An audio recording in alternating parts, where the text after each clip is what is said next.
Hello and welcome to another video. So in today's video, we're going to go over the law of sowing and reaping, right? So sowing and reaping. Now, so this is a really important concept, okay? And a lot of people do not understand. They don't understand cause and effect, okay? So sowing and reaping is simply just cause, okay, and effect. So anything that I do will eventually have an effect or yield an effect, right? So when we plant a seed, for example, here's a seed, okay? We plant the seed. The result isn't just one seed, right? We don't just get one seed back. We oftentimes, okay, we get a tree. Do my best to draw a tree over here. Let's give it some green leaves. Okay, we get a tree, and that tree doesn't just give us one fruit, right? That tree gives us multiple fruits. So let's draw little fruits over here. Let's pretend they're apples. Okay, the result isn't just one fruit, it's multiple fruits. Okay, and if we were to take one of these fruits, let's do like a little cross section over here. All right. Okay, if we were to take one of these fruits and cut it in half, okay, we wouldn't just see one seed, okay? We would see, multiple seeds. So now we can truly see this in effect, right? I don't know, let's go like this. Let's not do that for the sake of this video. Okay, but you kind of understand what I'm saying. If you take an apple and you cut it, you don't just get one seed, you get 6 or 8 or however many, depending on the type of apple. There's a lot of different factors. You get different types of apples, so on and so forth. I'm not going to go into that right now, but as you can see, okay, let's give our tree some roots over here as well. Okay, little root system. There we go. All right. Now, ladies and gentlemen, the obvious thing over here is, right, if I plant an apple seed, I'm going to get an apple tree. If I plant an orange seed, I'm going to get an orange tree. I'm not going to plant an apple seed, okay, and get an orange tree. So that's where most people go wrong. They're putting in the wrong cause, okay, and they're expecting a different type of effect.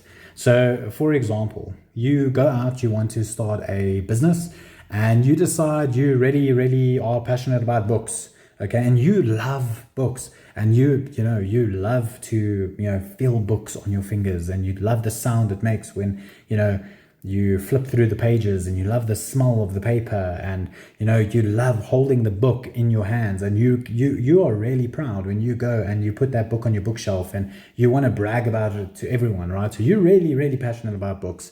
You've discovered your passion in life. So you decide to start a company, and you decide that you're going to start delivering a book of the week. You're going to let people, join a club or whatever, and you're going to go door to door, and you're going to pitch them this idea of how you love, books, and how you've got this vision for, a book a week, and, they're going to pay you a subscription fee, and you're going to deliver it to them, and they're going to be able to go and they're going to be able to put it in their library and so on and so forth, right? But when you go and take out all this money and you put it towards doing this, and you build up an inventory or whatever of these particular books, you're starting on a business book, a business topic, and you get, like, let's say, 8 different books for 2 months, okay? And, you have, let's say 100 books each, okay? So what's that? 800 books, okay, in your inventory. Again, you are planning on targeting 100 houses. You go there, and as you start knocking on doors, you get people rejecting you, right? And they say, hey, listen here, you're out here trying to sell me a book, but I've got Kindle or I've got Audible, right? I don't like reading books, okay? I don't share your passion. I do share your passion for knowledge and information, but I don't really care about how it's delivered to me. I like audiobooks, okay? I like having it on my phone or my tablet or my laptop. I like the PDF version, right? The digital copy, because it doesn't take up much space. And frankly, I don't have a lot of space, right? As you can see, my house is 150 square meters, and I don't have place for a library. It just clutters my house. It clutters my environment. So they start rejecting you and, turning you away. What I'm trying to say is that a great product with no product market fit is a shit product, right? You're not going to sell that. You're not going to make money. So you planted a seed planning to succeed, okay? And the effect was something that you were not expecting, right? So people don't share your same passion. So that's what I'm trying to say with cause and effect, right? They will put in the action, they'll put in the work, they will choose something, but there's no product market fit, right? So the effect that they're wanting to get, okay, is complete opposite of what they thought it was going to be. So they're putting in all this energy and the result is negative result. So we need to really sit and analyze the type of seeds we are busy planting. That's why it's really, really important to understand, and a farmer he won't just sow one seed, he would sow a few seeds. Now, once you do have your thing and you have discovered what it is that you're going to do, now, you go from just, the graph looks something like this, right? You have a graph and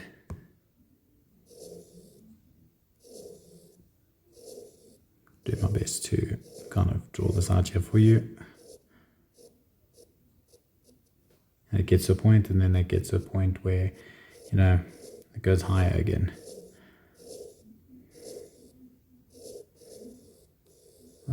Just want to join that, fix it up over here, finish it up. Okay. So the cause and effect graph kind of looks like this. As you start something, it's kind of like the story of the bamboo, right? Bamboo spends like 5 years under the ground, and you keep watering the same seed for 5 years, and then eventually over the course of like 3 weeks, this little thing shoots up and it grows a few meters. And yeah, you have memory, okay, and yeah, you have effect.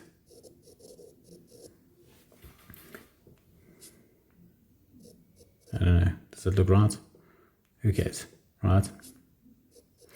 All right. So you, on the one side of the graph, you have memory, and on the other side of the graph, you have effect. So as you plant the seed, right, you plant the seed here, for cause and effect. You're planting the seed over here.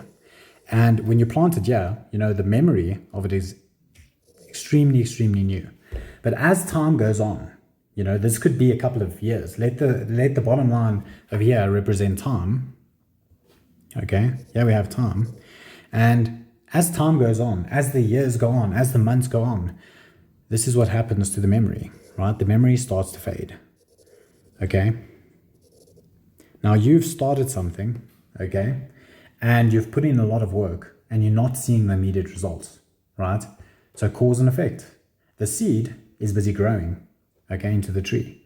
And as time progresses, it kind of gets to a point, okay, where it flips.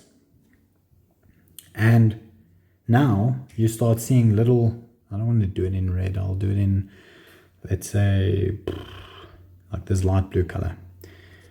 Okay.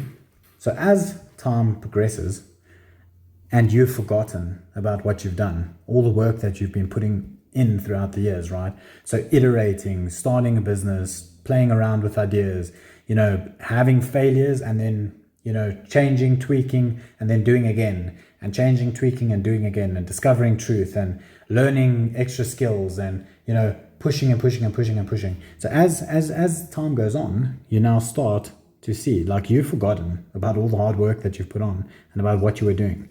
And now you start seeing the effects of the thing that you have done. Okay. And this is kind of like the cause and effect relationship, right? So as you start seeing the results of things, you start forgetting. So as you start forgetting what you've done, you start seeing the results of things. So it's really important that when you start seeing the effect of the things that you have done, that you kind of like still keep like a diary or a journal or whatever, so that you have this memory to kind of look back on as well. So this is kind of the relationship between cause and effect. It's not immediate, it takes time. No farmer plants a seed today and expects to reap a harvest tomorrow, right? He plants, and he doesn't just plant one seed today and expect to, grow a tree tomorrow. There's a parable in the Bible where there's a guy, a farmer who throws seed on, hard soil. You need to spend time. You need to plow the soil. You need to tend to the soil. Okay. And once you've tended to the soil, you plant the seed. So that is the foundation, right? So you have your mindset. Okay. The foundation, you sit and you tend to that. You make sure that your mind is in the right space. And then you identify the seed, the niche, okay, where you want to go into, and then you plant the seed and you keep watering that seed and you don't forget why, okay, and then eventually over time that seed will mature into like a little seedling and it will begin to sprout and it will grow into a mighty tree, and then you will be able to harvest. And every time you harvest, now you've got a fruit with 6 seeds, okay, and 10 fruit, okay. Now you can take all of those seeds and replant them, and that will yield a similar result, right? And this is the power of really compounding. Okay, this is how people compound their way to success. This is why successful people are successful, because they understand natural law, and no man is above natural law. So that, ladies and gentlemen, is cause and effect for you. Remember that we need to always remember, okay, what brought us to the effect. Never forget. Understand the seed that you are planting.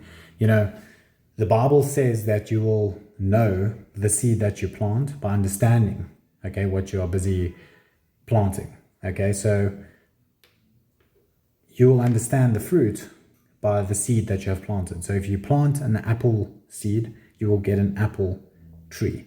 And most people just don't understand that, right? That's all about positioning. They don't understand how to position themselves for success, but now you do. So with that knowledge, take it and go conquer. And I will see you in another video. Bye-bye.